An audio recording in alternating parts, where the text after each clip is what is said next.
안녕하세요. 연담 꽃순입니다. 네, 우리가 살아가면서 꼭 필요한 3대 필수가 있습니다. 그 중에서 의식주입니다. 의식주 중에서 식이 가장 필요하다고 생각합니다. 먹어야지만 살거든요. 먹고 에너지를 발생시켜서 움직이고 어떻게 해든지 간에 생활을 할 수가 있으니까요. 그런데 이제 절에서 스님들께서는 7가지 금식이 있습니다. 그 중에서 첫째가 육류입니다. 육류는 살생을 금하는 계율에 따라서 모든 종류의 육류, 소, 돼지, 닭, 생선 등은 먹지 않습니다.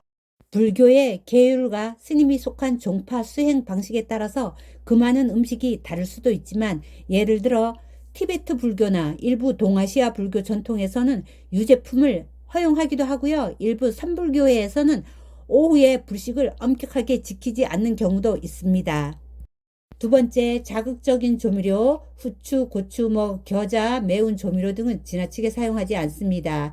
귀신들도 이런 음식은 안 좋아해요. 제사 지낼 때도 이런 음식은 조미료에도 넣지 않죠. 특히 추자 들은 거, 그죠? 그리고 매운 음식, 고춧가루도 안 쓰잖아요. 그죠? 그렇습니다.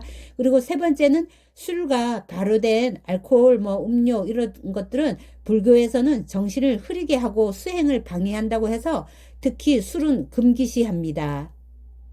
술 대신 이른 아침 아무의 부정도 타지 않은 그런 샘물이 나오는 곳에 떠다가 물 한 대접 떠다가 정한수 떠놓고 비나이다 비나이다 부처님께 비나이다, 우리 아이들 잘 되게 건강하게 잘 크게 해주십시오 하고 또 그렇게 빌죠.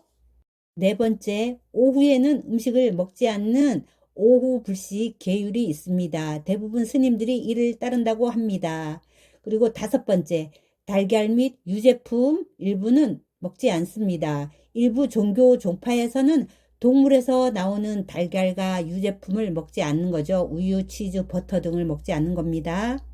첫 번째, 사치스러운 음식으로 수행자의 삶은 검소해야 하므로 지나치게 고급스럽거나 맛을 추구하는 음식 중에서 고급 요리나 유난히 단 음식은 피해야 합니다.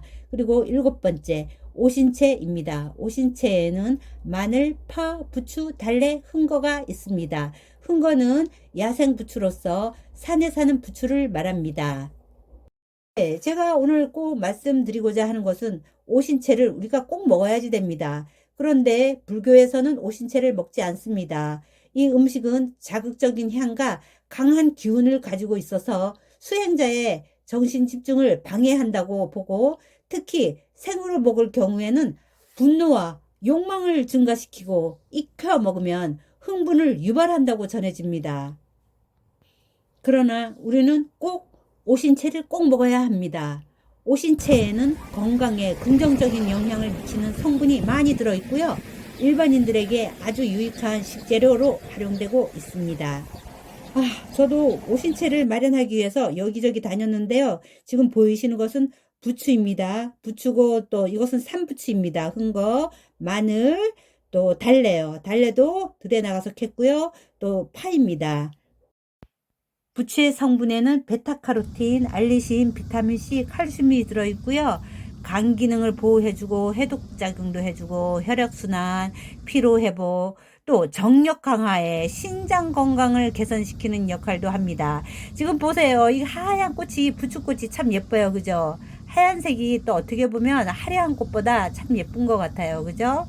소박하게 하얀 꽃을 피우는 부추는 각 지역마다 명칭이 다양하게 불러집니다. 전라도에서는 고소초, 단학이라고 부르고요. 또 경상도 하면 경상도에서는 부추를 정부지라고 부르죠. 솔팔이라고도 부른대요. 설안이라고도 부르고요. 또 충청도에서는 소란초라고 부르고요. 강원도에서는 영풀이라고 부릅니다. 제주에서는 졸망, 졸팔이라고 부릅니다. 부추가 이렇게 각 지역마다 방언에 따라서 아주 다양하게 불러지는 그런 흥미로움을 가지고 있습니다. 네, 지금 보이시는 것은 산부추인데요. 산부추를 발견하기 그렇게 쉽지 않습니다. 저한테는 행운이었었는데요. 어느 산에 정상에 올라갔는데 세상에 이게 한 포기가 있는 거예요. 그래서 제가 너무너무 반가워서 촬영을 하게 되었는데요. 이 산부추는 흥거라고도 부르고요. 또 흥거지라고도 부릅니다.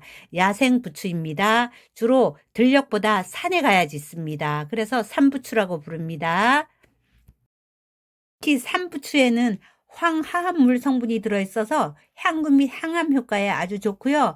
성분이 알리신과 플라보노이드가 들어있어서 혈압을 조절시켜주고 심혈관 건강을 증진시켜서 신진대사 촉진을 시켜줍니다. 마늘 같은 경우도 말할 나위 없죠. 마늘 같은 경우도 대산이라고 부르고 또 알리신과 항화합물, 비타민 B6와 C, 또 셀레늄이 들어있어서 강력한 항균 및 항바이러스 작용을 하고요. 또 혈압도 조절시켜주고 심혈관 건강도 개선시켜주지 또 면역력 강화에도 아주 좋습니다. 그러고 보면 오신채에 공통으로 들어있는 것은 알리신하고 칼슘입니다. 거기에다가 달래를 보면요. 인하고 비타민 B군이 들어있어요.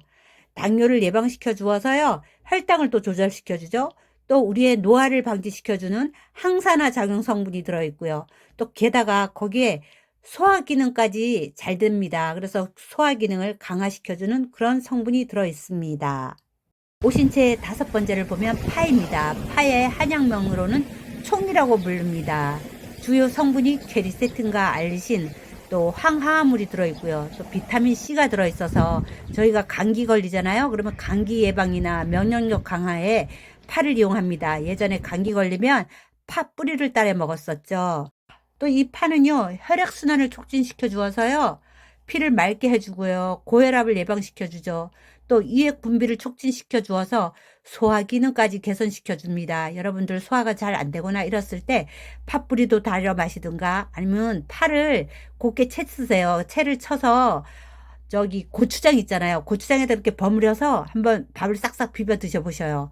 와, 맛이 또 끝내줍니다. 거기다가 기름, 참기름 한 방울 뚝 떨어뜨려서 그렇게 해서 한번 비벼 드셔보셔요. 아주 맛있게 입맛 잃었을 때도 맛있게 드실 수 있는 하나의 비법이기도 합니다. 제가 보통 알기로는 파마늘 같은 경우는 김치를 담그거나 할 때 그냥 맛을 돋우는데 이용한다고 생각하잖아요. 그것도 맞습니다. 그렇지만 이것은 소화를 돕기 때문에 야채라든가 소화를 잘 촉진시켜 주도록 도와주기 위해서 파마늘을 넣는다고 생각하시면 될 것 같습니다.